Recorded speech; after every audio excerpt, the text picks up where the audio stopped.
What's next? I'm going to play baseball. I told you that. 3 in a row, I'm going to play baseball. Okay. Loch Ness presents Some Or, June 30th. If you follow me on Instagram, you know I do this thing called The Bad Show, Big Ass Desk. It's kind of like my version of the tiny desk, but I got a big one. So like it's gonna incorporate that. It is it's a visual. You're gonna love it. You know, it's Loch Ness, and you know I got plans on this, doing a lot of great numbers and a lot of great things for us. But yeah, we do have Loch Ness presents Some More. That's all. I can't give you too much information on it. You know what I mean? Still need to leave a little mystery in there, but it's gonna be great. If you like me, you're gonna love this. So. Tap in with me.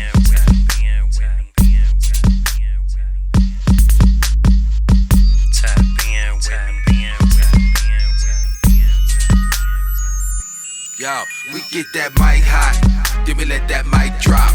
Yeah, mic drop, mic drop. We get that mic hot, then we let that mic drop. Yeah, mic drop, mic drop. Tap in with me.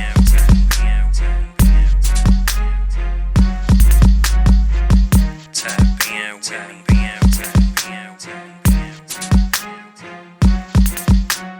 Mic drop, mic drop, mic drop, mic drop.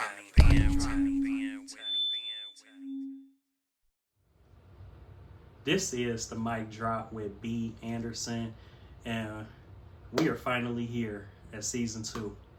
It's long overdue. You know, I was supposed to be finishing up around this time, but you know, good things come to those who wait. So we back. Want to thank Vibe 1 for the brand new intro. Straight fire, bro. Appreciate you.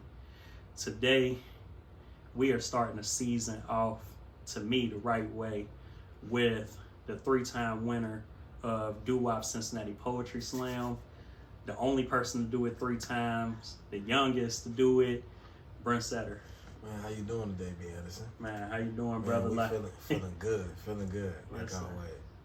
So, how has this year been for you, man? I mean, you've been dropping singles, you've been winning slams, like, you know, you about to be a new author, like, you got an album coming, man. So, you know, how has things been? Because I'm on the outside looking in, you know, I see what you're doing, but for you, how things been going? Just taking it day by day, embracing the journey, just making sure throughout the whole process I'm having fun with it and everything feels organic. But I'm really want to just really push my pen. I believe in just like the more you do something, the better you get at it. So I'm constantly trying to write, trying to come up with these crazy ideas, bounce ideas off of people.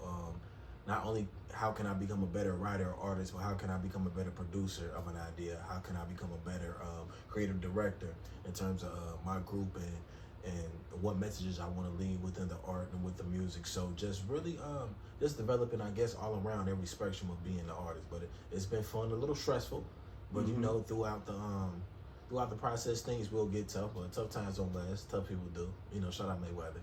But just growing through the whole process, really going and growing. So, you know, if anybody been paying close attention, they know that I done 3 short interviews with Brince following his Poetry Slam wins. And we're going to dive into all of that. But first, you know, I want to rewind, you know, take it back. When did you discover that you wanted to be an artist? Summer 2021. I was living on, I graduated from UC. I was living on campus in the summer. My boy, Tony, hits me up, one of my best friends from high school, and he's like, yeah, I'm going to the studio. Come with me. So I'm like, okay, like, just came with him. Never had plans on being a rapper, an artist in no way. Kicked a few freestyles here and there. I knew I always kind of probably had like the talent or the foundation to be one, but it was never nothing I thought about like going into. So we get to the studio, he lays a song, and I'm listening to the beat. I can type it on my phone a little bit because he keeps saying that he need another verse on this. So I just need to type it on my phone a little bit. But I'm still not thinking he's gonna tell me to go rap. Right. So he tells me to like, man, I see you typing, let's go in there. So we go in there. You know, I rapped the verse. It was cool. And from that point on, I got hooked. I think that may have been like June or July. of 2021, and I dropped my first little tape in October.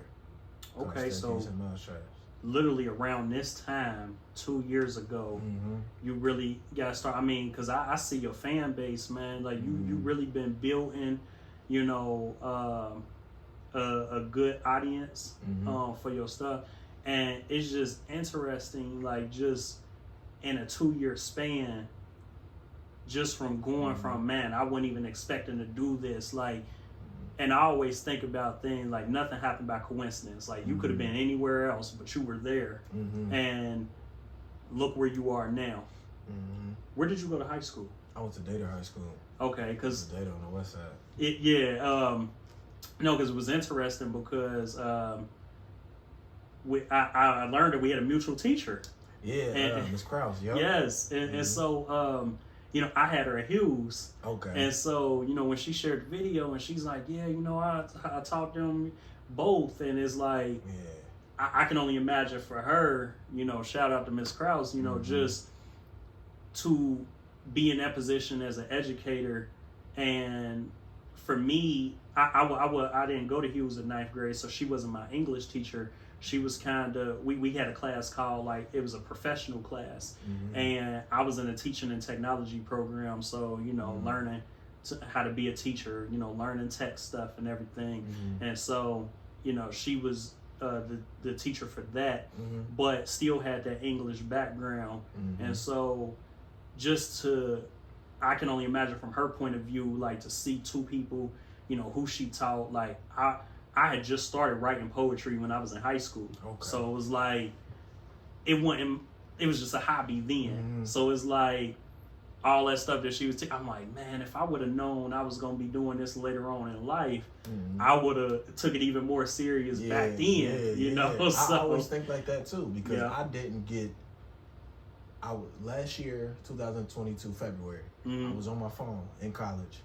And I saw, I don't know if you're familiar with Obi West. He's like a poet. Yeah, name sounds very familiar. And it was that ad on Instagram, and he's barking, he's going crazy. He's very slick with, like, alliteration and stuff. And I'm like, who is he and what is this? Like, basically, like, because I grew up a big fan of battle rap. Before I even was a fan of rap, I was a fan of battle rap. That's all, like, me and my brother would watch. I don't know if you're familiar with, like, the Smack DVDs. He actually used to sell them, and, like, we would watch them. We would watch them on YouTube and all that. So, and I'm like, man, the Wordplay Academy reminds me of, like, battle rap, but I know he's not a battle rapper. Yeah. So I go in there, and he's a spoken word artist. First time I'm hearing this spoken word artist.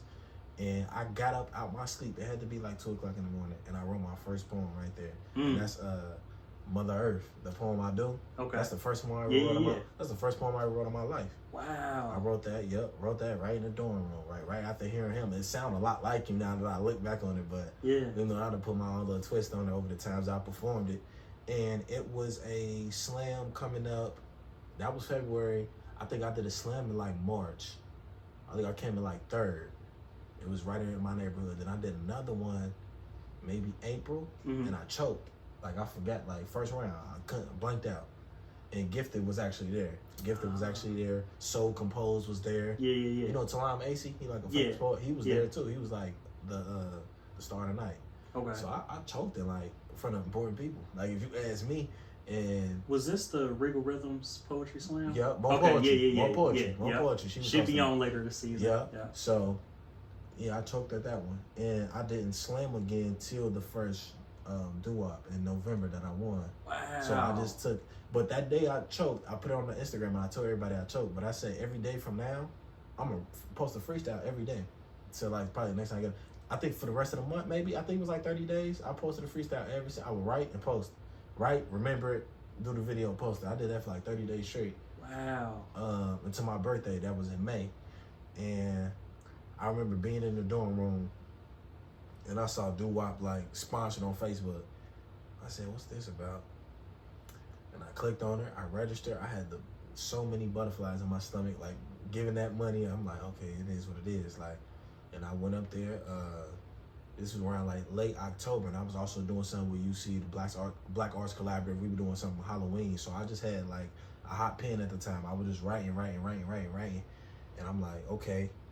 And I came with 3. Like, if it would have been sudden death, I wouldn't even had nothing. I came Yeah. with 3. Like, Yeah, I wrote yeah. 3, came with 3. Like, Came to win. yeah, came to win, basically.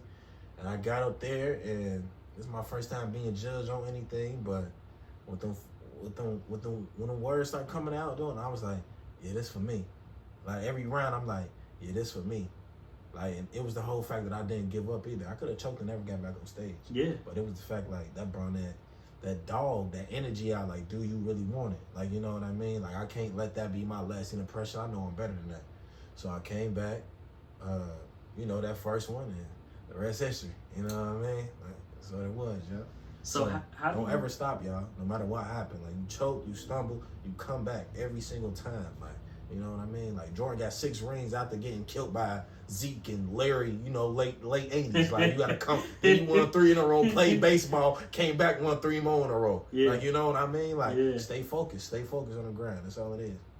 So how do you feel like you've grown from, you know, because obviously, you know, you say you choked in the Regal Rhythm Slam.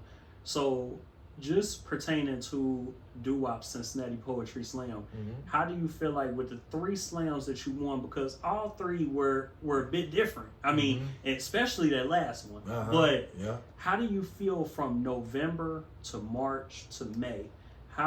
What was the difference to you, and how do you feel like it helped you grow as a creative? I think the first one was really still like in awe. Like, man, I really won this. The second one was, I think I was just more prepared. Like, I knew how to write for a slam, what's going to work, what's not going to work, how important things are. And I think that may have been like my easiest one to win, the second one. Okay. And the third one was the first time I ever had to fight adversity at doo-wop. Because, you know, first round, I probably only had like the 4th or 5th highest score. First round, I went early too. So, like, that's when they kind of, they score creeping. Like, you know what I mean? They trying to show that this ain't going to be easy. But the later the slam go on, the more generous they get with scores. Usually, that's how it works. So, I'm like, 7? I'm like, man, I ain't never got So, it was actually, you had one of the lowest scores in that first round. Because I remember your dad asked me, he asked me after the first round, he said, man, do you think Brince made it? And so, like me, like the way my mind worked with math and stuff like that, I can kind of just, you know, fill it do math in my head. And I said, man, I think he got through, because I'm counting the amount of people, I'm counting who could get to the next one. I said, I think he made it in. And I remember you saying in the interview, you said, man, they let me in that second round. I knew, you know, I knew I had it, you know. And leading up to that third one, I was sick as a dog. Really? Like, I got sick. I was backstage. You ever cough to where like your rib cage kind of cave in? Yeah. I kept doing that. Like, I was sick, and I was like, I kept telling my coworkers, like, this is going to be the flu game. Because I'm at work coughing and all that. I'm like, yeah, this is the flu game. Like, this boat like I'm Jordan tonight. Like, this is the flu game. I'm ready. Like, and I'm going to leave it all out there. So, yeah, first round, I go out there. I'm like, I think like 8 people move on to like the second round. Yes. And I was like 5th, 6th. I'm like, man. But I knew once I got in the second round, like, all hell was gonna break loose. Like, I knew, like, I'm putting out everything on this stage. Like, I ain't holding nothing back. And I think I had like the second highest coming out within the second round. Then the third highest. In the third round, I went first. So I get my score. I'm literally listening to everybody else score to see if they score higher than me. So I'm like, okay, I know I got third. I know I got second. Then that last person where I'm like, I took it home. The interesting part is that from my memory, with recording everything, I think it went in order. So you went first and got first place. The person that went second got second place. The person that went third got third place. The person that went fourth got fourth place. And it's crazy how it went in order like that, but that's exactly how it went. Yeah, it worked. So after hearing, you know, these different accolades, being the youngest to win, being the first from Cincinnati to win, being the first person to win it 3 times, and in a row at that, it's never been three-peated, let alone winning 3 times. What does that mean to you? You know, that I'm on the right path and I'm doing the right thing, and it feels good to put the city on. Not only to put the city on, but to put the youth on at the same time. And the fact that I'm coming up there as a you know, as a black man within an art that I feel like is a black art. If you just look at the history of poetry slams, like it was created in Chicago, it's always kind of been like a, you know, Afrocentric thing, and for the fact that I can just, you know, push on for like the older generation that been doing this for a while, and you know, just I feel like if you're going to be a part of something, add value to it. That's how it grows. So I feel like I'm adding value. People will come up to me before the slam like, man, I wrote a poem 3-4 times because I was like, I don't know if this is gonna beat Brince or anything like that. Like, and I attempt to stay as humble as possible. Like, I love the compliments and all, but as long as I know that I'm adding value to the art and I'm making people want to push their pens better or perform better, I know I'm doing my job. At the end of the day, like when it comes to slams, of course I want to win, but I feel like I'm an entertainer up there. I want everybody to have a good night. I want everybody to leave entertained or that they took something home. Like, so I think that's the main thing too, knowing that adding value to the art that's number one. Everything else comes after that. So that's what I kind of come in with that mindset too. What role has Trokon Freeman played in your growth as a poet? That's Unc, man. I call him Unc Trokon. He out after that first, I think after the first slam, or maybe the second one, he told me, he put me to the side like, I underestimated you. I thought you were just a rapper. I think he said that to me. Then after the second one, he just started sending me poems and poets.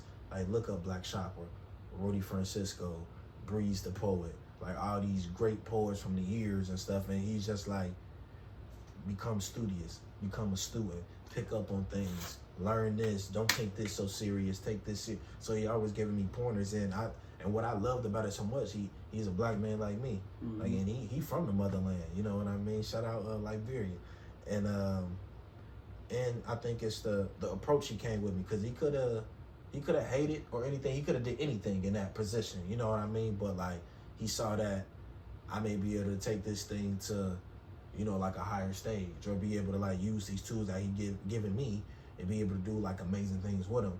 So like the fact that he just put me in front of the knowledge and making sure I'm a sponge. Like I think I texted him yesterday. We were just talking about stuff, and he said, "I'll see you in September."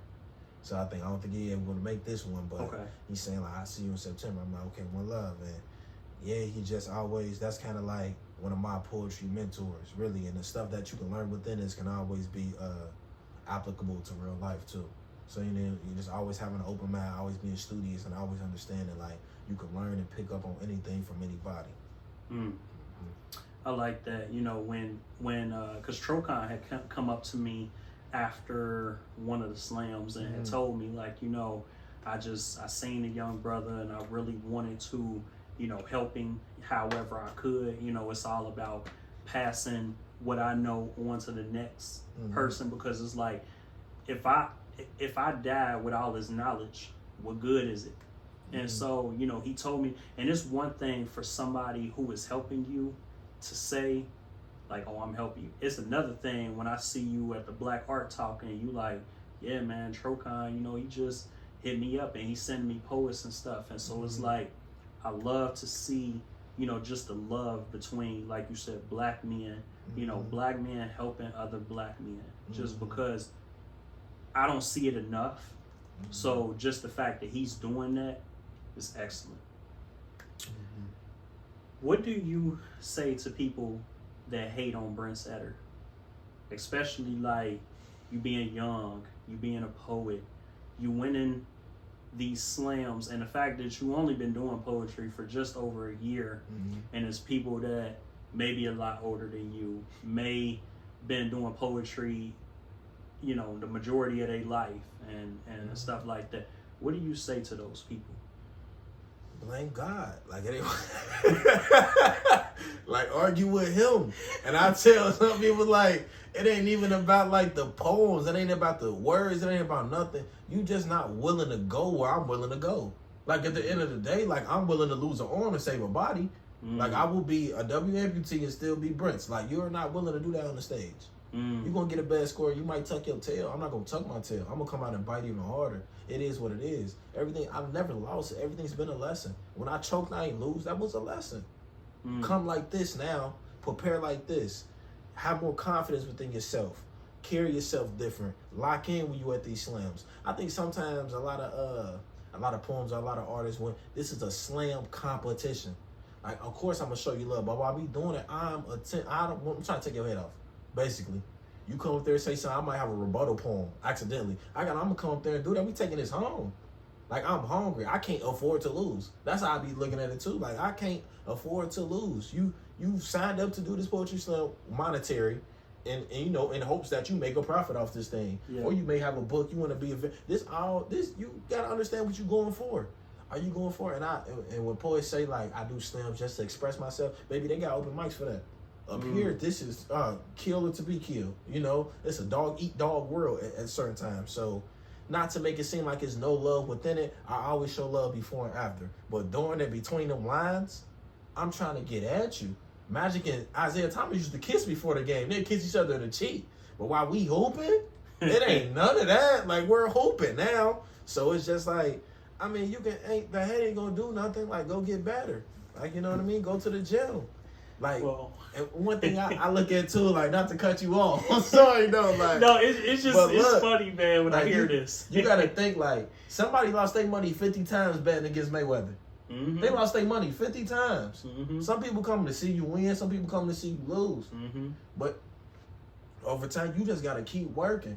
Mayweather didn't lose because he ain't come in with too much pride. He knew he wasn't a slugger. Maybe I'm a technician. Come in swing that. We studied that in my camp. Like, we saw that. I'm running miles. You never saw Mayweather not ready.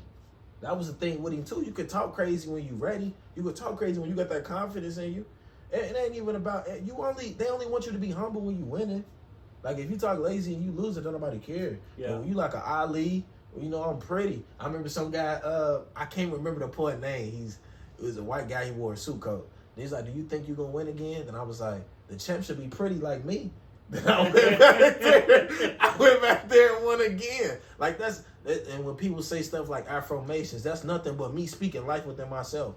When I come in, my dad is saying, what? The champ is here. Yeah. Like, it ain't him trying to be cocky or him. He's speaking life within his seed. Yes. You got to speak life. Like, you speaking, you the greatest, you the champ. Ain't nobody better than you. This is all affirmations. I am strong, I am beautiful. It's all the same thing. We just coming at it probably with a louder approach. So in order to beat me, you got to beat me and my pops. You got to beat me, my pops, and my mama. You got to beat me, my papa, my mama, and Loch Ness. Like, it's a lot of people. It ain't just me. I'm just a vessel. It's a lot of people that you got to be in order to beat me. And you got to understand, like, I'm not here to beat you. I'm here to add value to the art. So I'm already, like, it ain't me and you. It's like, it's me expressing against the world type of thing. So, I mean, two things about that. Like that. First, because, I mean, pertaining to Doo-Wop Slam, I'm not sure what everybody else says, but she says it at the beginning. It's all love, but this is war. Yeah. It's war. Yes, it is. You know, it's a $500 first prize on the line. Mm-hmm. And, you know, some people, hey, they up there trying to pay a bill. So, of course, I'm going to come, you know, I'm going to take your head off if I got to. You in the way. Mm-hmm. And, you know, as far as your dad saying the champ is here, it's true. Until somebody take the crown, it's true. And so, you know, I know that people feel some type of way, but I always, you know, coin the phrase of, you know, what Ric Flair said, to beat a man, you got to beat the man. So, you know, and that's how I look at that. When I attend these slams, I'm covering Doo-Wop Cincinnati Poetry Slam, you know, under the mic drop with B. Anderson. And every time I see your family on the front row, what role does your family play in motivating you, to help keep you motivated, to help inspire you, you know, to make sure that you stay on your toes, to make sure that you still got that fire underneath you? You know, what role is your family playing? They're the foundation, and they help me understand that, like, this is just the beginning. I just started writing poetry last year, let alone, I didn't think me winning these slams was gonna come this fast, or, you know, like the fan base would grow this fast. So they help me look at things from like an omniscient view. Like, make sure you're not only headed down the right direction, but you're doing the things that's gonna prepare you for the future. So I think they always just, I mean, at the end of the day, like, if I was playing ping pong, they would show up just like that. Like, you know what I mean? It's no matter what I'm doing, but the fact that, I'm on that stage and I'm performing, it kind of gives them to, something to look forward to that they can come to. Because I'm like the first in the family to ever do anything like this. Okay. So it's just the fact that they can get out the house and, you know, and that's why I be that's one of my biggest motivations, because my parents are older. So like people always, why you gonna keep doing doo-wop if you want? My mama and my daddy get to see me perform every time. Yeah. Like, you know what I mean? This is like you can't play with time, because ain't no telling when it's gonna stop. Like, you know what I mean? So like I'll be up here for season 25 if they still around. Like, I don't care what I done did from now. I could be Grammy Award winner. I'll come back and do this just so my people can see me perform and stuff like that. And you know, they keep me level headed. I don't do a lot of open mics so far as like poetry. So they're the only people that hear it until I perform it, like for a slam or anything like that. So they kind of give me, they're the first critiques. They're telling me this gonna work, this ain't gonna work. You might want to do that again and stuff like that. So they the one that keeps me like having a healthy mindset going into these things, and just making sure I'm elevating my game every time I'm on that stage. Yeah, too. So you've done, you know, doo-wop, Cincinnati Poetry Slam. You've done the Regal Rhythms Poetry Slam. If I'm not mistaken, you did the Findlay Market Poetry Slam. What do you feel like has been the difference? But I mean, because you're winning doo-wop's Cincinnati Poetry Slam. What do you feel like has been the greatest difference between doo-wop Cincinnati Poetry Slam and then the other slams that you have done? The Regal was smooth. It was okay for sure. I like it. Shout out Mo Poetry. Like I love what she does for the poetry community. Absolutely. It was cool. Philly Market, it was a different element because we was outside. And then again, I won 3 in a row and I lost. I went out the first round of Philly Market, so that just show you how like slams go. You know what I mean? It's all to discrepancy. But I think within slams, you have to know too. Are you gonna write to pander to every crowd? As a black man, I often talk about the black experience. So if the judges are all white slate, how are they going to look at that? How does that make me feel as a black man? That I don't want to, not to even use his language on a show like this, but coon out. I don't want to turn this into a minstrel show.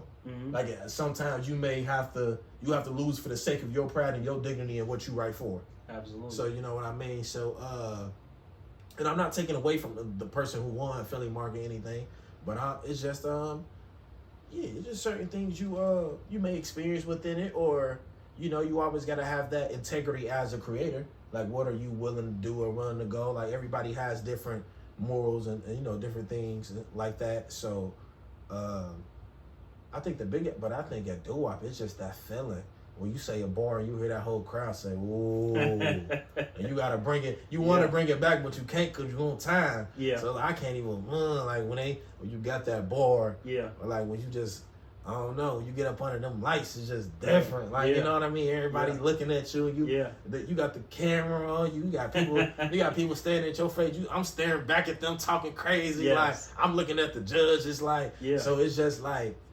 It allowed me to like really bring that dog out of me. I think that's be the biggest thing too. Like, I think probably the performance probably my best attribute on top of the bars and all that. But it be the performance though. Like I'm coming out there, I'm barking at you.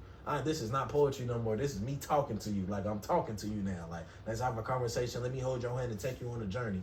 So that's kind of like my thing. Like when it comes to it. But like it's just something special about that doo-wop. It's something special about it. Like it give you that feel. Like it feel like you ever seen like basketball? Like you ever seen like the Barclays Center? How the floor just shine different? They always shoot it at a lower angle. Like it feel like you there. Like it feel like the Barclays. Like baby, we in the Barclays. We hooping. Like it give you that feeling. Like it feel like Game 7 every time. Like it just give you that feeling. So doo-wop got something special going on. It's interesting because I remember with the first slam, it was like. You were talking to the judges. You was right there in front of them. And then with the second one, you kind of came with a different approach. And then the third one, you know, you came with a different approach. What I like is like it seems like it's always fresh. You know, it's not something to where it seems repetitive. It's not like, oh man, well, since I won with these 3, I got to go with these exact 3 again, and I got to do it the same way. You know, and to me, it speaks to the creativity. And you always want to push your peer. You always want to go back with it. Like you mix the old with the new, revise the old. Even if you got a 30, let's see if I can get a crazier 30. Like you know what I mean? Like so, just like how can I, you know, up that game? Like, and I always understand, like, a lot of these slams are on Fridays or Saturdays for the most part. Mm-hmm. People are like, these are all adults. They could be doing anything on a Friday, Saturday night. They came to see me. Yeah. Like, you ever saw Kobe, like, he said he ain't really take no games out because people, they save with their money their whole life to come see me play. Yes. So it's like, you know, like somebody might have came from afar, you know, a town outside of Cincinnati just to come see me perform. Mm-hmm. I ain't about to come up there. If I choke or anything like that, that's just how it happened to be. But there's no, I came with my best foot forward. I came prepared. I'm gonna say these poems X amount of times. So it's like, I'm trying to come out there and give you all I got. Like, at the end of the day, like my mom used to say every day before I used to leave for school, like, do your best and nothing less. You do your best, you ain't really got much to worry about. Yeah. Like, you know what I mean? It be like that. You know, and this kind of speaks to you as a poet and as a rapper. You know, talk about your writing style, because it is very different, you know, and I've seen you, you know, make posts, and you talked about, you know, some people, and, you know, whether it was shade or not, who cares, but just how some people rhyme the very last syllable, and you know how some people do things, but your style, you know, your rhyming style is very different, you know, just from the music that I've heard from you and the poetry that I've heard is very different. So talk about that. What made you, you know, go with that particular style? What made you feel like that would be effective? And age is good. So that was the whole point of the whole Lady Luck trilogy. Stories age good. You can always go back to like a good book or a movie that has a good storyline. These things, they last forever. These things become tangible to you because I'm literally taking your hand and I'm taking you somewhere. Like, you know what I mean? So I think it becomes like push your pen. Like, you know what I mean? We all rapping and we all using these words. Like, it's cool not to practice.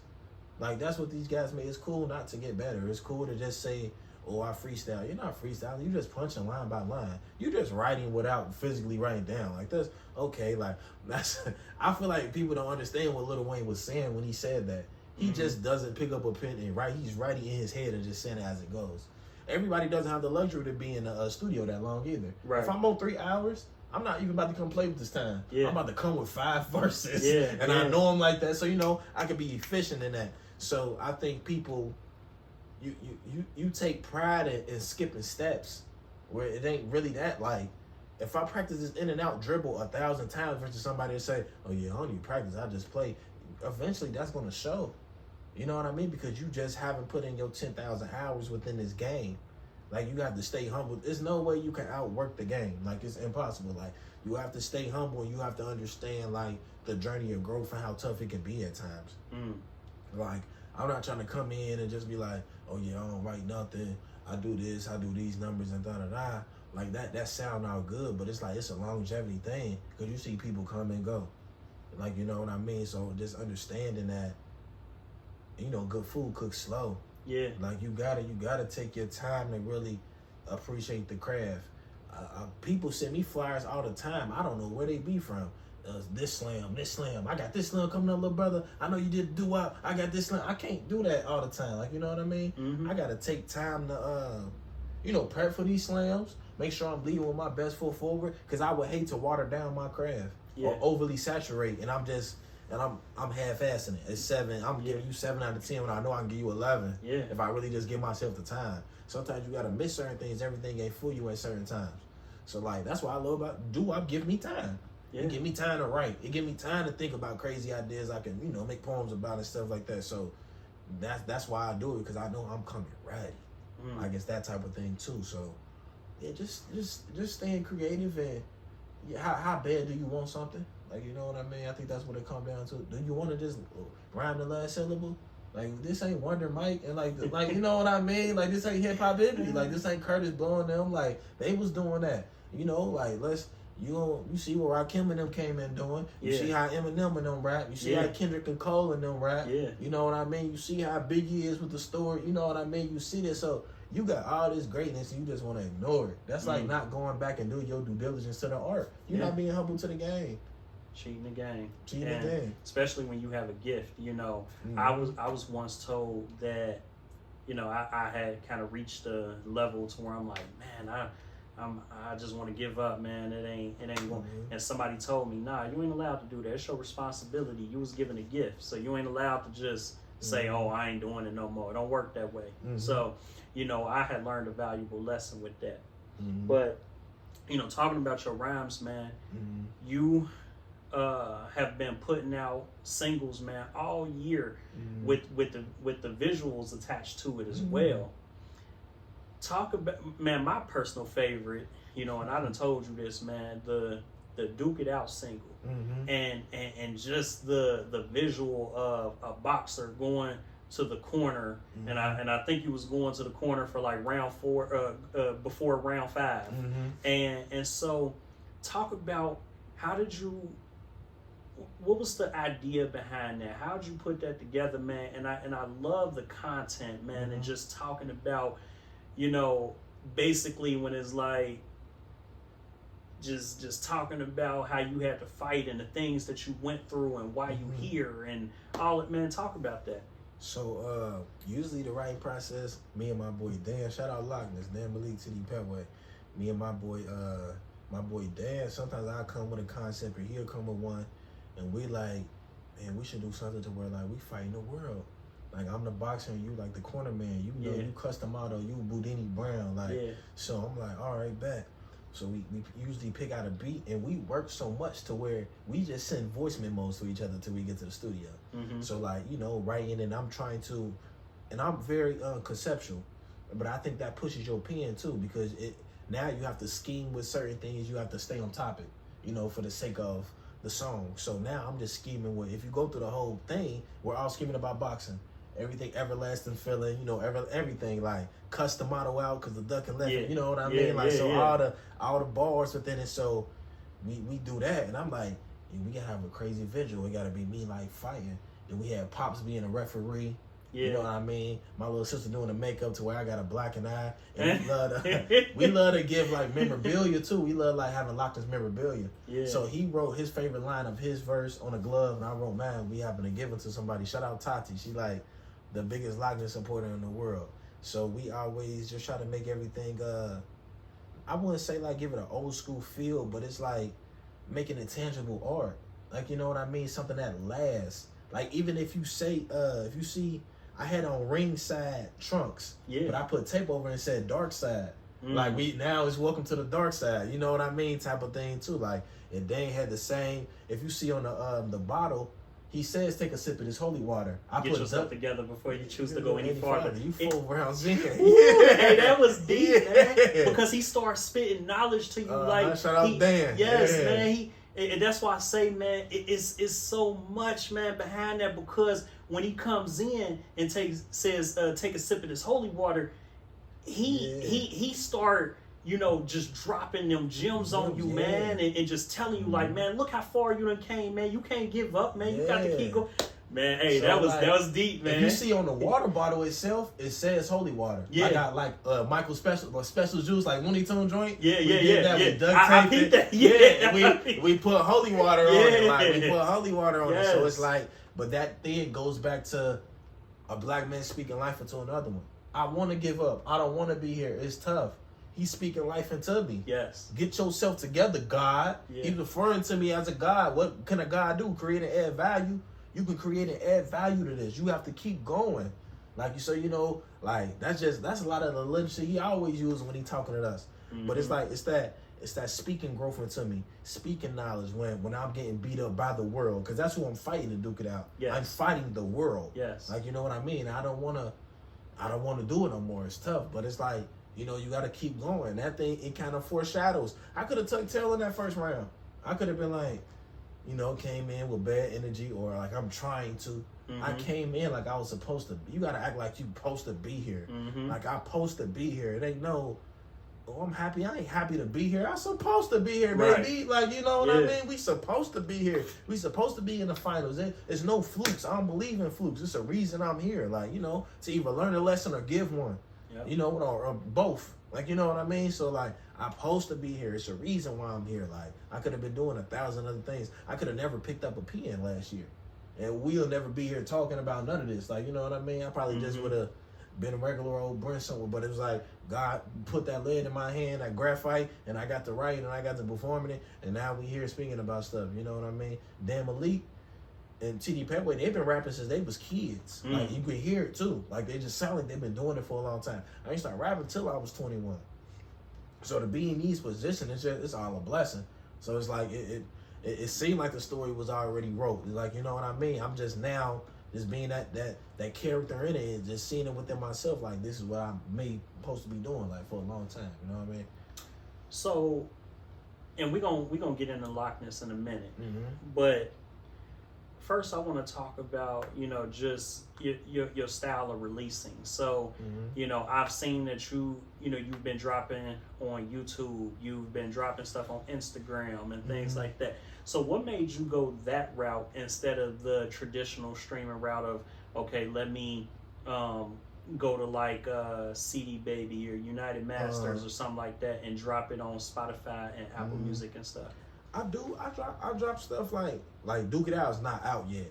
Right. So I just drop like on Instagram or YouTube. But I think it's just easier to build a fan base because when you're so small on those streaming platforms, it's hard to catch anyone's algorithm. Absolutely. Like, you know what I mean? Like, Yes. when you listen to Kendrick, I'm not going to be in similar artists yet just because I'm not big enough. Right. You know what I mean? But YouTube, you're more likely to see random things that the algorithm has gave you. Yes. Instagram, you're more likely to see random ads or random things to what you've liked and saved. So now they're going to like specific audience that may more than likely like what you're putting out. And I think people just love the visuals. They love seeing things. Now they can get attached to it because you're not only hearing the song, but you feeling it. You seeing how intentional certain lines were, what we're doing here, and you see the amount of effort too. Because we're not only putting our best foot forward what we're writing, but we're also putting our best foot forward when creatively directing this, making sure everything is a certain lighting. I need this to happen right here. We're being very, very tedious. It's the little things, like, you know what I mean? It's the little things, like, and that's the things that kind of separate you as an artist. Is going to be the little things of how you carry yourself within your music. I feel like my music is a perfect reflection of like just like who I am. Like, you know what I mean? It's really in your face. It's telling you these certain things. I'm not here to really teach anybody. I'm here to make you think. Like, I just want to make you think a little bit. I want to get the wheel turning. I ain't telling you where to go, but just make sure you keep rolling on type of thing. So a lot of my music is like, you know, the best things are told through allegory, through story. Yeah. Let me give you a story. Yes. Let me tell people, man, that Lady Luck, it's been 100 songs about things and like, you know, the relationship between man and woman and how feelings and emotions get involved and things may, you know, lead to a tragic end. Shakespeare done probably wrote a billion things like that. Like, you know what I mean? Yes. So it's like, but let me take my approach. Ain't nothing new under the sun, but there's 1,000 ways to skin that cat. Like, you know what I mean? So like, let me just take my stab at it. Let me do this. Let me do that. So, you know, just always wanting to stay creative, knowing I'm releasing on these platforms too. It just helps me stay creative.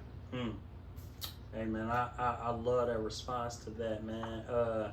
And I know that a lot of the, you know, younger crowd, you know, a lot of people, you know, they dropping stuff on YouTube, you know, and Instagram, you know, that's what a lot of, you know, your audience is probably at. So, you know, it's definitely a smart move, you know.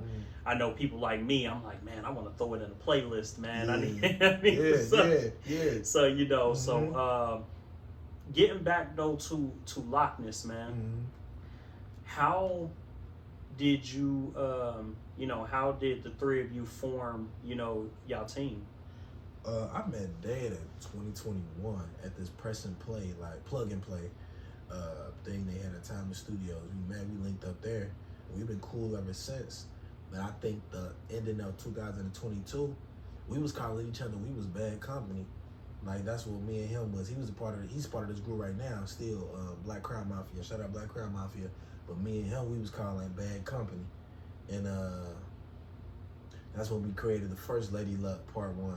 Okay. Which is, we wrote that in Panera, and we shot it across the street from the Panera in Clifton. If you ever been, okay, we I was saying, you know, I went to Hughes, so right there, So we came up with the idea, wrote it in there, and I think like the next week we shot it outside, like, So we just kind of like been super locked in ever since. Like, I always sending beats, I always want to rap and stuff like that. And this past summer, 2022, I think T-Pain had said something about Tupac, like how Tupac, like the lyrics of the day are better than Tupac and stuff like that. Mm-hmm. And I feel like every 2 to 3 years, a random Tupac slander just pops up. Like, people act like like the homie passed away at 25. You not even like, what have you done at 25? Like, you know what I mean? Like, it's so much he did within that short timeline. Yes. Like, so I'm just like, man, let the homie rest. And y'all just like, he got classes on classics. Like you know what I mean? So I had did a freestyle on So Many Tears, and I think somebody shared it to Petway. Like, man, y'all need to link up. Like, and like me and Petway been talking ever since. And I think top of the year, I'm like, man, we should come together. Like, I just came up with the name, like the origin of the name is like, you know, the Loch Ness Monster. They don't know if it's really a monster or a stick.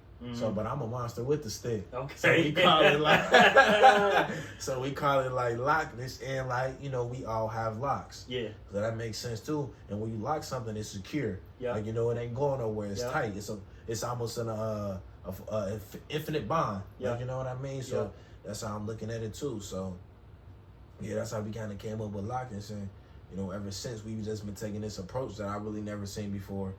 I heard like within like the Midwest of just like dropping certain things, or you know, we do a lot, like we try to keep everything in-house as possible. So like within the tape we dropping, my little sister has the majority of the production. Like she made the majority of the beats. You know, mom and pop's gonna be on the tape, like, you know, stuff like that. So really just making it feel like, I want to make you feel like you a part of Loch Ness when you hear it.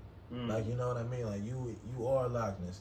You a part of Loch Ness. You can, if you want to create a creative group like this, you have it. Like, you know what I mean? Somebody texted me today, like, I saw you release the trilogy with the Lady Luck. I figured I could do the same. And that's what I just want to inspire. Like, that's when you know you're doing the right thing, when people aren't getting inspired by you. Like, you know what I mean? So it's just like, we just want to keep, you know, just keep going on and keep finding our way and exercising our option.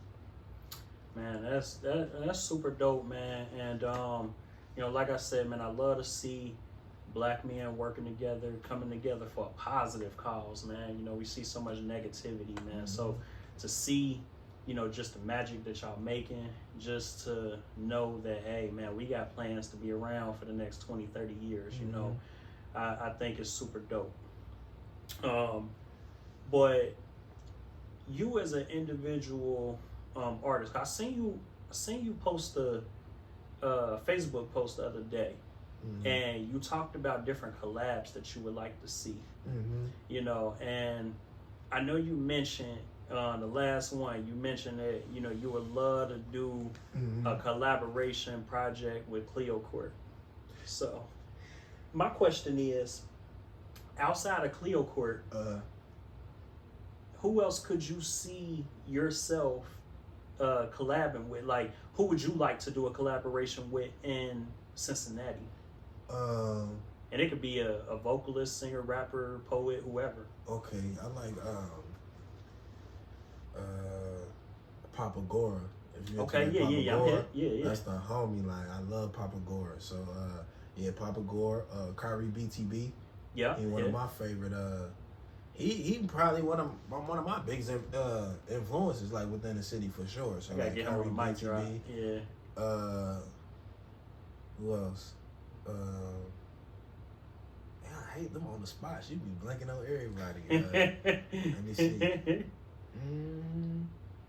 Within the city, I like Siri a lot too. Okay. I like Siri. She's dope. Yeah, she's real dope. I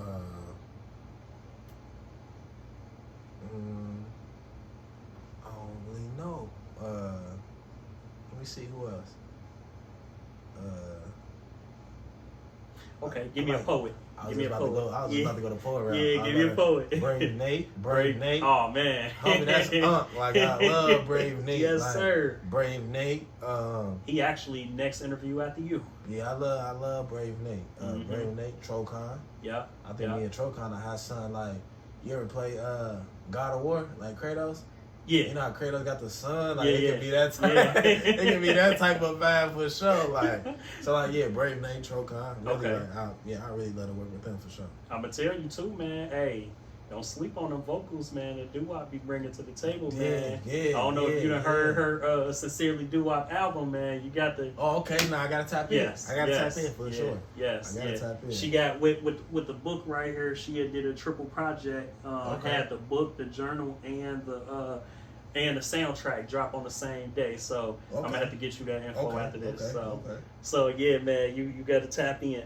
But you know, it's just real interesting, man, and that's something that I'm gonna be asking throughout the season because and really just from that post that you made, like, because I love to see people collabing on projects. And you know, I know for me, after the Black Art Talk, when me, you, and Vibe One took a picture, it was a couple people that hit me up like, man, hey, the three of y'all need to collab, man. Y'all need to do something. Like, so it's like, then when I went home and did my research on the Watusi track. Yeah. Like, so I'm just trying to, you know what I mean, doing my history, because a lot of that stuff don't get passed down to my generation. Yeah. Like, you know what I mean? If I probably never met him, it probably would have been so long before I, like, you know, ran into him or, like, you know, learned what he was a part of and that collective and all. So, like, to hear that he opened up for, like, the Roots and stuff like that, I most definitely went back, like, had to tap into everything that he was a part of, what the stuff they have on streaming. Yeah. So, but I know he probably got so much stuff, like, that probably, like, was a little bit before streaming that I got to tap into and really hear. It's kind of like you had the beater type of thing. So it's like, yeah, really just to absorb that knowledge too. And shout out Monty C. Benjamin too. I think that he said that's his cousin, but Monty C. he's a real dope MC. Like, yeah, so I love to collab with him too. Yeah, man, it's, you know, and it's interesting because I've you know, Vibe One produced all my stuff, so I've been in the studio with him, and he done played some stuff that's not streaming, and I'm like, man, you got to get this straight. People need to hear this, man, because you know, it's like you said, it's a lot of and that's why I was so happy to hear that Black Art Talk with Bridging the Gap and stuff like that, because it needs to happen more, because you got OGs like that who, you know, don't really get the platforms to really pass down, you know, just what he has done. You know, we don't have it enough. Like, he was on the mic drop last year, and I felt like I wanted to do a whole nother interview with him after hearing that, because it was a lot of things that I wasn't aware of, because when we did that interview last year, I kind of just was really getting to know him. So it was like, you know, so to hear you say that, and you know, just to hear like your responses, like to, you know, some of the things he was saying, and the fact that, you know, you in your 20s and, you know, he an OG, but your mindset towards the art of, you know, hip hop especially is similar. That's a good thing, man. So, you know, I love to see stuff like that, man. So I didn't even know the OG was really an OG. Bro looked like he 30 at the oldest. I'm like, I'm 50. I'm like, what? Where? Like, like what? Like, I'm like, I ain't even believe it. Shout out Vibe One though, man. Yeah. You know, health is important. So you feel me? My boy be in that gym too. I be peeping him like, you know, we be on the same type of vibe. You know, these bars in that bar, like same thing. Like, you know what I mean? Like, same thing. Yeah. Hey man, it's them black jeans, man. Because when I have found out, you know, I'm like, man, him and Doo-Wop, you know, cousins a couple months apart, you know, and it's like, wow, like, man, y'all look like y'all my age, like, so, you know, so it's dope, man. What do you feel like you want to accomplish, like, that you haven't, like, because first of all, and this is like kind of outside of, you know, you dropping your album. Like, we know that's coming. We know that the book is coming, which we about to get into. You know, we know that you've been doing the poetry, you've been winning slams. But outside of that, you know, what is one thing that you feel like you want to tap in with, but you haven't yet? Theater. And I think that's something Trolcon told. He really want me to kind of like venture within that too, like try theater and stuff like that. So like Broadway and stuff. So I actually went to go see Origin Story at Playhouse on the Park yesterday. I went to go see it yesterday, and I just really love. I get easily inspired by the art. Like, I like the fact that they can perform that live and they're not stumbling. Like, you could tell like they've said these lines thousands and thousands of times. Like the transitions are so clean. Everybody stays in character and stuff like that. So I just like it looks like a challenge. Like, you know what I mean? So I think, and I was talking to Camille about this too. We both were saying like we just want to do things at the highest level. Yeah. So it's not necessarily I have like I want to win a Grammy or a VH1 or anything like that, then or Billboard, and I'll be satisfied. But it's like I want to know I could perform well on the highest level. Like, you know what I mean? So like, going to nationals, poetry, like Southern Fried, like performing well on the highest level, or like doing Broadway or theater, and I'm in, Madison Square Garden or whatever is like the mecca of that world. I can perform at the highest level, or rap wise, I can perform at the highest level. So just always testing. You know what I mean? I always find that new thing that gives me that feeling of like, oh, I'm at level 0 again. Like, you know what I mean? Like this is just my way of like staying humble within the game. Is always looking for like the next thing that can make me elevate. Like, you know what I mean? Like I'm all for growth and just attempting to get better. Like, you know what I mean? So just wanting to perform at the highest level in terms of just like every spectrum within the arts we got going on right now. Let's dive into the book, man. It's the fact that, you are choosing to go down a road that I want to see more create, especially in Cincinnati. I want to see it even more. You are about to become an author. What made you want to go the route? Because for the past couple of years you have been delivering your message through your voice. What made you want to put your words down on paper so that people can be able to buy that book, have it in hand, or purchase it digitally and be able to read it off their phone? What made you want to switch up and go that route? It lasts, and I'm all about like longevity and things just being like, like here, like a book is like it's gonna outlast anything you probably ever do, like the literature within it. Yeah. So and also just coming with a creative rollout. I don't see a lot of rappers having books out like as part of rolling out for a tape. Yeah. So and it's called God Loves Us Too Much. And it kind of dives in. I don't know if you ever saw the character that I play called Info. He kind of like has the appearance of like a homeless man and stuff, and he rides the line between my subconscious and reality. So it's kind of told from his perspective, and it kind of indulges within songs on the album. I'm actually seeing some of my stuff today. Please do. Songs within the album, certain concepts we already put out, and it kind of takes a deep dive on where we're trying to take you along this journey within the album. So we not only have the actual book with the literature and the words, but we have a separate book that comes with it with this the illustration that kind of explains like the visuals, what you're looking at. So I could have put them all within the same book, you know what I mean? Yeah. But this make you have like these. I want you to have like these collector items. Like I'm real fascinated with like the memorabilia. I just love memorabilia. Like I got like Barry Larkin toys. I never saw Barry Larkin play. I was too young. You know what I mean? So like I got like memorabilia from that. Like I got like NWO Sting stuffed doll, like, you know what I mean? But these things are tangible. Like Sting isn't wrestling anymore, but his dog, like, you know what I mean? Oh no, he like, still is. Oh yeah, he's still getting around. Is. Yeah. I ain't seen Sting. I think I did just see like Sting, like, you get addicted to that. That's like Bret Favre when he tried to walk away, like homie kept coming back. Like Sting still wrestling. But like just making these things like, like just like tangible things like that come with them. Like, back in the day you had cassettes. Yeah. And you had people would wait in line to get the cassettes. Yeah. Like, you know what I mean? So like these are like your real supporters. These people are outside in the cities that they're not from, waiting for things to come out and stuff like that. Yeah. So I just love the stories on how like you knew someone really liked you because some people would take buses across the town or like to Greyhounds just to see you perform and stuff like that. So like they're going out there waiting, and as an artist, that makes you even want to go harder. Like, you know what I mean? So like having these books and stuff and knowing that like, and I'm telling people like, don't buy the book if you're not going to read it. Yeah. Because you stop in a cycle of knowledge. Like if this thing just gonna sit on a shelf somewhere and collect dust, like don't like take your time with it, of course. But you know what I mean. But if you don't see yourself reading it, I wouldn't even buy it. Like, you know what I mean? I'd rather you not, because it could be somebody that really wants to like indulge into like the mind and the creativity, and it's also co-written. So like it's me and my little sister. Okay. So like we kind of like did that whole thing. I more or less like kind of gave her the outline, and she just kind of like inserted the majority of like the literature and how we organize, and we kind of just bounce ideas off of each other. So yeah, shout out my little sister too. So like she does a lot for like Lockness so far as like creating like flyers and like helping me come up with deals so far as our videos and stuff like.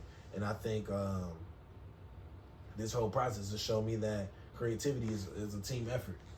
Like, you know what I mean? Sometimes you need more, like, the more brains, the better at times. Like, you know what I mean? So just, as it's helping me kind of like keep open-minded, and this book is just, it's going to be something I'm very proud of. The goal is to say, I want to sell 100 out the trunk, like, you know, Master P style. Sir. So, like, I'm trying to do my thing, and yeah, you know, like, it's just another challenge for me, you know, like being an artist, and it's going to force me to go harder. Like, this is my first thing that's like a product that I'm like really selling. Yeah. So like this gonna, you know, help me get out of a certain comfort zone and stuff like that, and it just, you know, just push me in the right direction, really. So is this going to have poetry in it? Is it like going to be like memoir or novel based? Like, is it gonna have a little bit of everything? A little bit of everything. Okay. I really want to do the audio book, because it's like certain voice inflections I do as the character info. Yes. And I kind of like need you to hear that while you while you're listening to it. But I think I might come with like, I may just record myself reading the book on a cassette and make the cassette like a collector's item. Mm-hmm. You can hear the cassette while like reading the book or stuff like that. So you know what I mean? So just giving them the that type of feel. Like I really wanted to indulge within this. Like, you know what I mean? Like, and I know that people really want to expand their knowledge and just like listen to like what we got to say as a group. Well, I'm gonna just drop a gem on you, man. You know, just from being an author myself, one thing that I was told when I first, you know, became an author, don't give people an excuse not to check you out, not to tap in with you, because a person will always have an excuse. So if they had a physical copy, they'll say, oh, well, you know, I drive a lot, so I can't, you know, do it, or, you know, or whatever, I'm working with my hands. So even if you got the digital copy, well, you know, sometimes I like to have it a different way. But if you got that audio as well, because some people, they'll interpret your work based off of how their mind thinks, instead of how you was coming with it. So, you know, of course, somebody can read a sentence and interpret it 1,000 different ways. So I think having as many different versions of your book as possible is like the best route to go. So that way, you know, if you say, hey man, you tap in with the book, hey man, you got all of these different ways that you could check it out. So it ain't no excuse why you can't. Like, you can either read it, you can listen to it, you could do all the above. So that way you get the most out of it. So, you know. Yeah, nobody has an excuse. Like you, everybody just got it. Because people will find a way. Like they find, you know, with being an author, I've had people tell me, you know, I say, hey man, you check out the book yet? Well, you know, I drive a lot and I don't have time to sit down and read a book. But hey, when I asked you, did you check out the album yet? Hey, it's streaming, it's free. You ain't got no excuse. Not like what you gonna say now. So it's you know, so never give a person an excuse not to have your product. You say you a fan of memorabilia, so it's like, you know, give them multiple different ways to get their hands on your work. So you know, switching gears a bit, man. Who do you feel like, and this could be, you know, literally anybody, who do you feel like at this point in your artistry inspires you the most? Maybe my parents. I think my parents kind of inspire me the most. Because I think the more I do poetry, the more I understand, like, you know, I get a lot from my parents, and maybe this kind of would have been something they indulged in if, you know, if life just kind of went in like different ways and stuff like that. So I think like my parents and just life itself. Okay. And you know, the things I'm experiencing as a young adult, and you know, my personal trials and tribulations. But I think that's more or less what's kind of like inspired me, and really just kind of self-reflecting on what do I want to leave here, like, you know what I mean, what do I want to create here, and just trying to understand, like, am I adding the value that I want to add? You know what I mean? Or try not to get things lost within the message and stuff like that. So just trying to find creative ways to, you know, just express. But I think my biggest inspiration would be like family. And I think that's how it kind of always will be for the majority. Like that's where home is. You know what I mean? The good, the bad, they seen it all. So, you know, it's just a good place to kind of like sit in your thoughts sometimes. Like just being around a foundation that, you know, that's the more than likely always going to be my main inspiration is family and just everyday life experience. Love it, man. I love it. So, you know, we've dove into a lot of things today, man. Mm-hmm. We've talked about, you know, just these past 2 years, just what it has done for you. Mm-hmm. I know July 8th, you will be competing in Doo-Wop Cincinnati Poetry Slam, trying to go for number 4. Mm-hmm. What else is coming next? Really, I've just been networking outside of the city and trying to find. We do have that. Look, this is why you need people that really care. You know what I mean? Loch Ness presents June 30th. If you follow me on Instagram, you know I do this thing called the Bad Show, big ass desk. It's kind of like my version of the tiny desk, but I got a big one. Mm-hmm. So like it's gonna incorporate that. It is it's a visual. You're gonna love it. You know, it's Loch Ness, and you know I got plans on this, doing a lot of great numbers and a lot of great things for us. But yeah, we do have Loch Ness presents some more. That's all. I can't give you too much information on it. You know what I mean? Still need to leave a little mystery in there, but it's gonna be great. If you like me, you're gonna love this. So who is this on the cover? This is Summer Walker. Okay. Some more.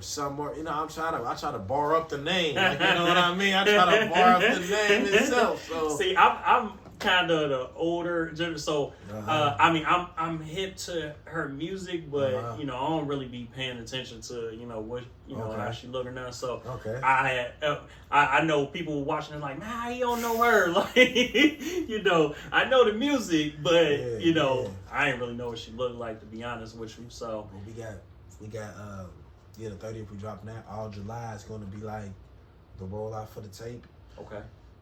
So it's gonna be a lot of that. I'm gonna send you some personal songs too that's gonna be on the tape, and we're just ready to work. That's it though. You know, just preparing for what we got going on and trying to network more, get more things popping outside of the city. Mm-hmm. Trying to throw like a Loch Ness show to where like it's just not only music, but like we got poetry, we got theatrics. It's like it's a full show that you coming to. You know what I mean? So really doing that too.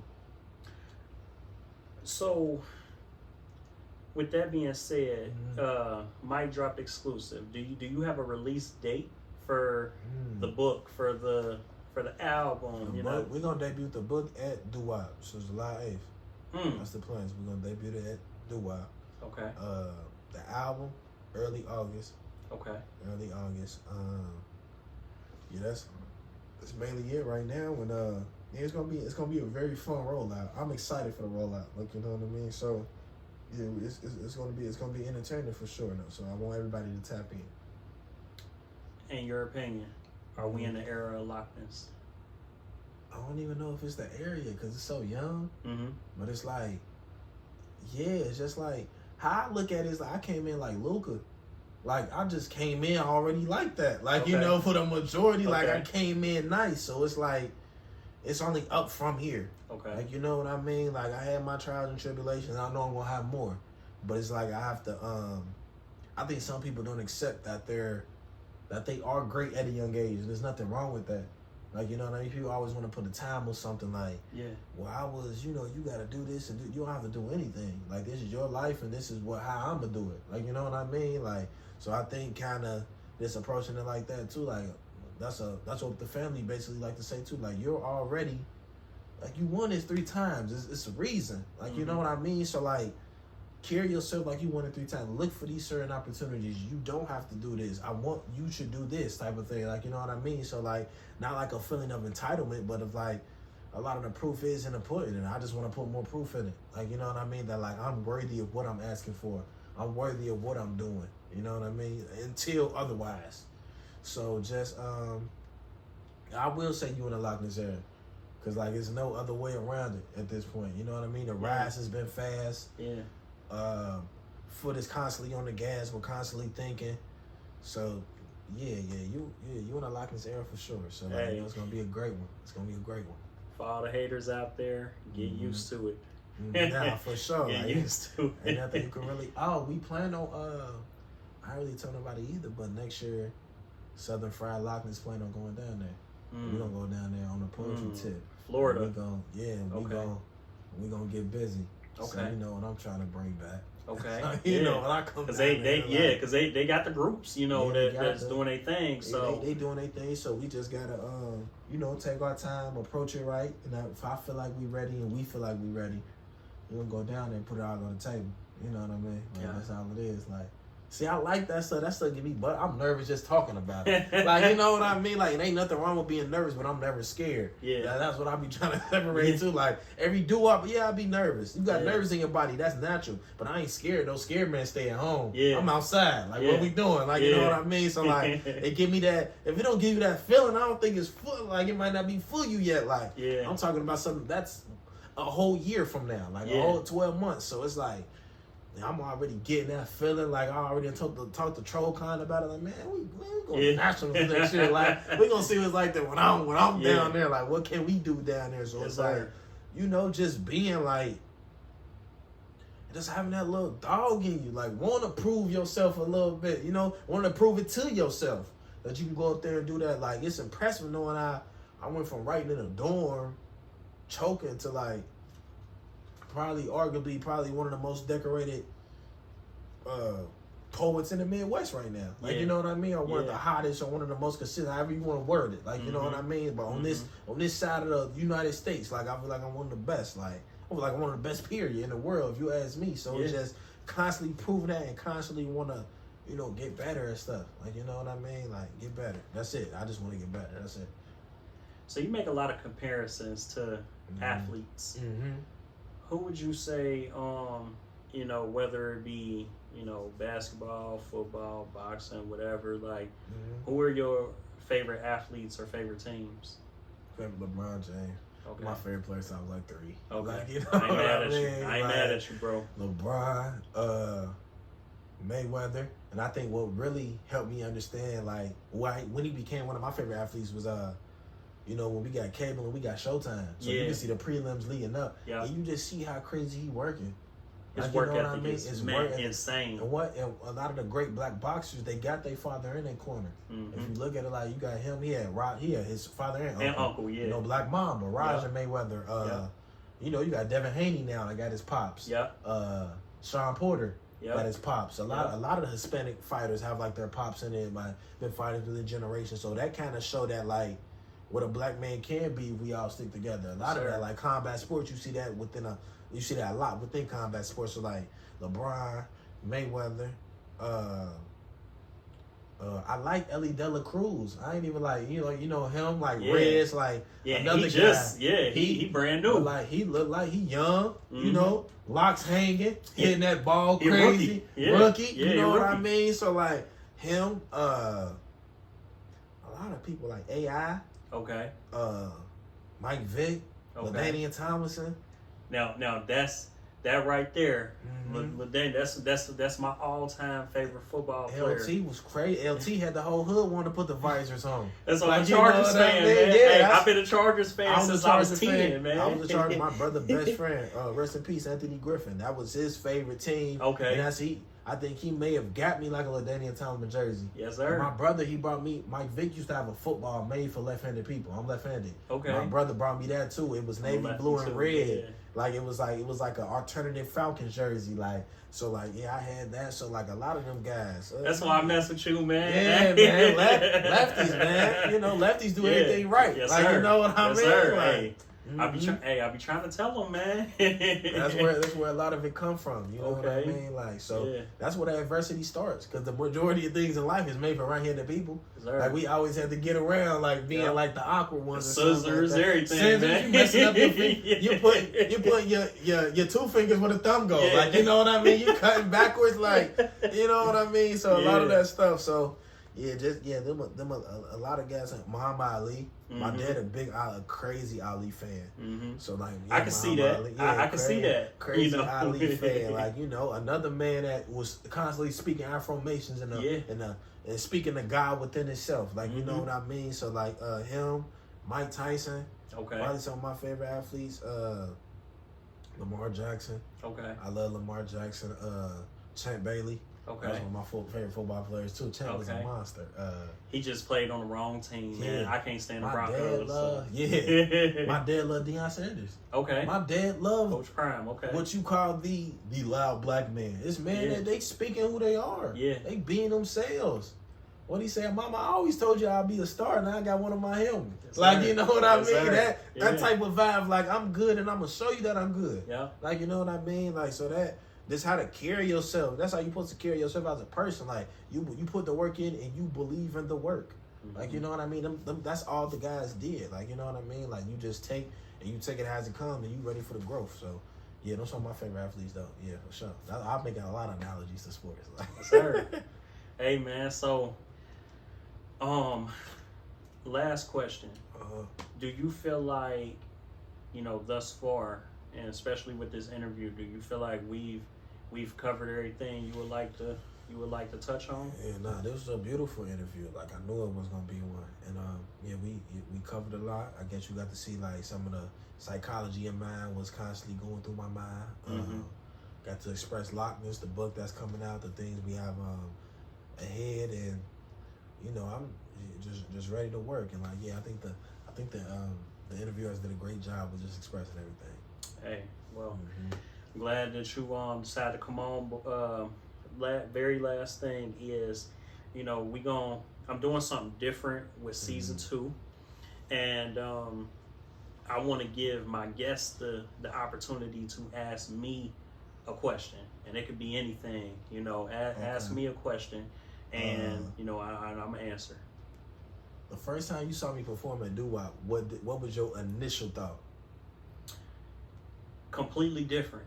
And at the time, like I didn't know anything about you at the time. Like I didn't know that you rapped. I didn't know anything. I just thought like, man, he captured these judges because he came with something completely different. And I like the fact that the poetry, because rap is poetry, in my opinion. Rap is poetry. And some of the best rappers are poets. You could tell by the way that they design their lyrics, just the stories that they telling through rap. And I like the way you put it. I felt like it was bars, like you was spitting bars. And so that was like my initial, thought, man. I'm like, man, this dude coming on here, man, he's spitting straight bars. And I connected with it. I connected with it. And it's only a select few poets, and I talked to Doo-Wop about this. It's a select few poets that when I hear them, they grab my attention. I say the same thing about Brave Nate. When I hear Brave Nate, because he come with the comedic, standpoint, it's different. It ain't, you hear so many people, and don't get me wrong, man, poetry, it has been that for me, man. Allow you to be vulnerable to, express like your deepest traumas that you've dealt with in life. But you hear so many poets coming, and they're talking about their traumas and stuff like that. So it's like when you have somebody that come and they stand out, they coming from a different perspective. No matter what they give you a different delivery. And that's why I say, like, when I heard Brave Nate for the first time, when I heard Ari Lane for the first time, when I heard Brince Etter for the first time, it's like it stuck out like a sore thumb. It was different than the rest, from what I heard. And I can recall, particular, slam. Like I can point to a particular slam that I heard and say, man, when you did this, hey man, that hit me, man. I may not even know the name of the piece, but I can remember, man. And that's just from the aspect of standing out. So yeah, man, that was my first initial thought. And I can honestly say that since I've gotten the opportunity to tap in with you since November 11th, I have become a fan, like especially of what I have seen. Whether it is the videos that you make that make me laugh, you know, because I you know, I see you doing that, man, or you know, just the visuals, you know, and the music that's dropping, because you done dropped other music, man, besides Duke It Out. You done dropped music since then that I done heard, and I'm like, so, you know, man, just everything is a package, you know. I'm proud of what I'm seeing. You know, definitely rooting for you, man. You putting on for Cincinnati the right way. You know, Loch Ness doing big things. I'm loving it, man. So I'm wishing you, you know, continued success, man. I want to see you climb to the top in every, you know, in every level, you know, anything that you touching, man. You know, I want you to be the best you possibly can. It's enough for everybody. It's enough for everybody to be dope, to be great. And everybody expectations is different. So I just want to see you, you know, reach your highest expectation, man. Man, I appreciate the love, man. Just coming from another black man, you inspire me too. Especially when you was on the news. That's crazy. I was like, oh yeah, I didn't know you seen that. Yeah, man, come on, tap in, like, come on, man. Then I see it. Yeah. Like, so like the fact that you like, you a big inspiration, and like I feel like you one of the definitions of it's no excuses within this life. Like, you know what I mean? Like it's a reason I'm here, and it's a certain way I'm gonna go about things and how I do it. So like just to see somebody that looks like me doing these amazing things, you know, and constantly fighting adversity every day. Is what inspires me. Like, you know what I mean? Like, it's all these people right here are inspirations. You know what I mean? Doo-Wop gave me, she set fire to me. Like, you feel me? That's the start of my poetry career. So, you know, forever in depth within that, like, and what Lord brings to the table, what Gift brings to the table. I've seen these people and how they work, and who are they? They black women. That's who I come from. Like, you know what I mean? So it's like this whole what I got going on and the way I'm doing with arts, I all feel like family. Like, you know what I mean? At the end of the day, so like, and it's good to see like the unity within the community too. So and so, you know, before we close out this interview, as Brince just spoke to, you know, I had these books sitting up here because I just made a Facebook post, you know, the other day saying, hey, I don't know about y'all friends, but my friends are authors. And so, you know, just going from that direction, you know, Lady J, her book, you know, is sitting up here. She was my first ever guest on the mic drop with B. Anderson. You know, she knows everything that was going on behind the scenes, and you know, just had my back, you know, was there for me, told me like, hey, we gonna get this rolling. I was nervous, man. My heart was pounding, you know, and I didn't know what I was gonna do, you know, and so I appreciate, you know, just the role that she played in my life. You know, next, and you know, we got Gifted, you know, Gifted. I first met her at one of Mo Poetry's events. It was actually on Doo-Wop's birthday in 2021, and we met officially. Like, we had been on virtual events together, but we met officially. You know, she's been nothing but a mentor, a big sister, you know, a helper, just an example, you know, for me. Just been a huge light in my life.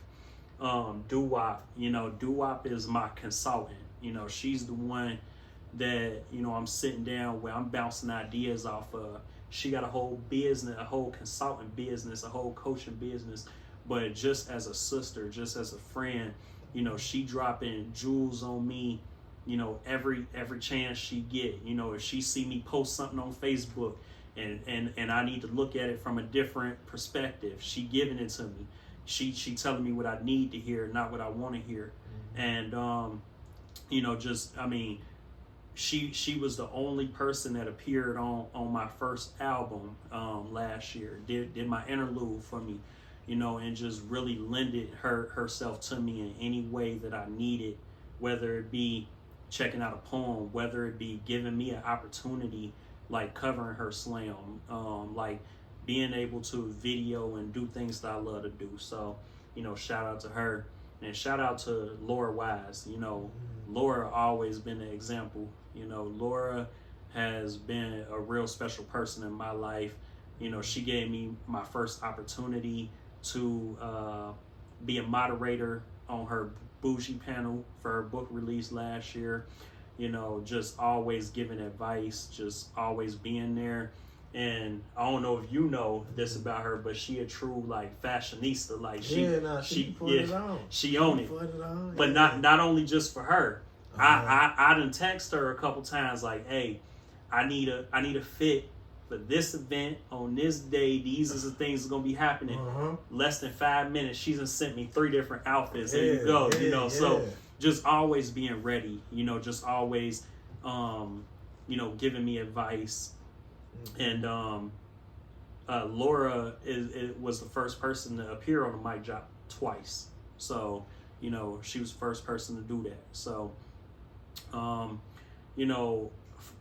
to me, 4 Black queens, 4 queens who have inspired me, helped my journey, have really played a huge part in why we here at season 2 of the mic drop with B. Anderson. Like you said, hey, sure. If we get to season 25, I'm gonna be there, and that's how I feel about the mic drop with B. Anderson. The more creatives that I can, sit down and get on the platform to tell their story, we can have conversations. The longer we gonna continue to do this. But hey, man, this interview is the first of many great ones for season 2. Got a crazy lineup. We just did Brince. We got Brave Nate coming. We got Elaine for Missy Soap. We got my guy Nick Fury coming on. We got Cleo Court coming back. Shout out Cleo. Yeah. We got Cleo Court coming back. We got Micaiah Milan, super dope. We got DJ Queen Celine. And she's the one that she been DJing the doo-wop since that Poetry Slam, giving us all. We got my guy Banks coming on. Shout out Banks. Yeah, Banks. We got him coming. Let's see. We got Mo Poetry coming on.